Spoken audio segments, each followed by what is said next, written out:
اعوذ باللہ من الشیطان الرجیم بسم اللہ الرحمن الرحیم۔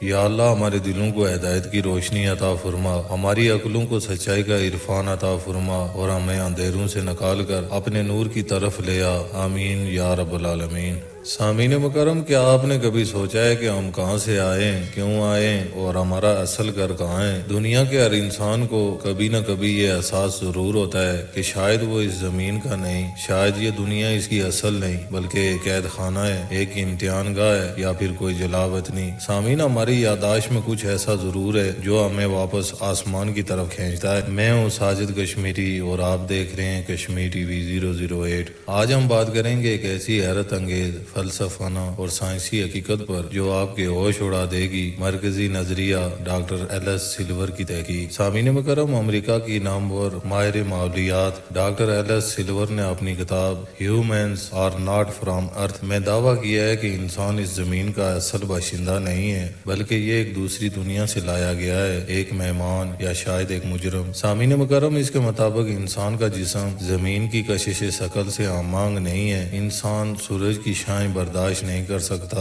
انسان کو اپنی غذا تیار کرنی پڑتی ہے، جانوروں کی طرح فطری طور پر حاصل نہیں ہوتی، اور سب سے بڑی بات، انسان ہمیشہ پردیسی جیسا محسوس کرتا ہے۔ سامعین مکرم، ڈاکٹر ایل ایس کے مطابق انسان کی ریڑھ کی ہڈی ہمیشہ بوجھ میں دبی رہتی ہے، زمین کی کشش ثقل ہمارے جسم پر غیر فطری بوجھ ڈالتی ہے، شاید ہم کم گریوٹی والے سیارے سے آئے ہیں۔ دنیا کی کوئی مخلوق دامائی بیماریوں کا شکار نہیں ہوتی مگر ہر انسان کسی نہ کسی بیماری میں مبتلا ہے۔ جانور دھوپ میں پلتے ہیں، انسان سن سٹروک سے مر جاتا ہے۔ انسان کو ہر وقت ایک اندرونی اداسی رہتی ہے، گویا وہ اپنے وطن سے دور ہو۔ سامعین مکرم، اس کے علاوہ انسان کے جسم میں وہ نظام نہیں جو موسمی درجہ حرارت سے فوراً ہمانگ ہو جائے۔ انسانی جینز کی ساخت زمین کی کسی بھی دوسری مخلوق سے بہت مختلف ہے۔ ڈاکٹر ایلس مزید کہتی ہیں کہ انسان اپنی غذا پکا کر نرم بناتا ہے، باقی مخلوق ایسا نہیں کرتی۔ نیند کے لیے اسے نرم بستر کی ضرورت ہوتی ہے جبکہ جانور کہیں بھی سو سکتے ہیں۔ انسان ایسا اکیلا مخلوق ہے جو مسلسل دو ٹانگوں پر چلتا ہے، ایک عجیب حیاتیاتی انوکھا پن۔ انسانی جلد دھوپ میں جلس جاتی ہے، شاید اصل ماحول ٹھنڈا اور نرم تھا۔ انسان کی فطرت اصل میں محبت، آرٹ اور روحانیت ہے مگر زمین پر آ کر حیوانیات میں ڈل گیا۔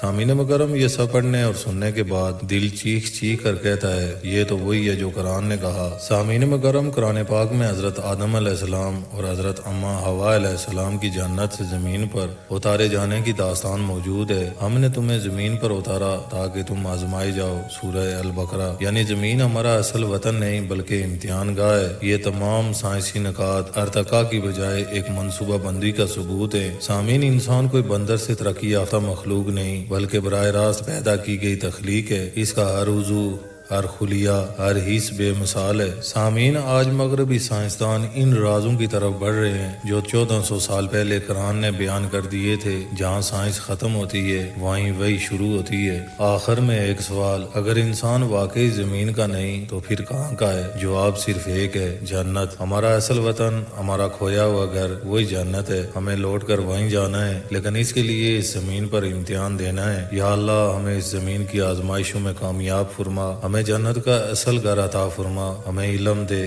فہم دے اور یقین دے، آمین یا رب العالمین۔ اگر آپ کو یہ ویڈیو پسند آئی تو چینل کو سبسکرائب کیجئے، بیل آئیکن دبائیے تاکہ آئندہ بھی ہم حقیقتوں سے پردہ اٹھاتے رہیں۔ جزاکم اللہ خیرہ۔ السلام علیکم ورحمۃ اللہ وبرکاتہ۔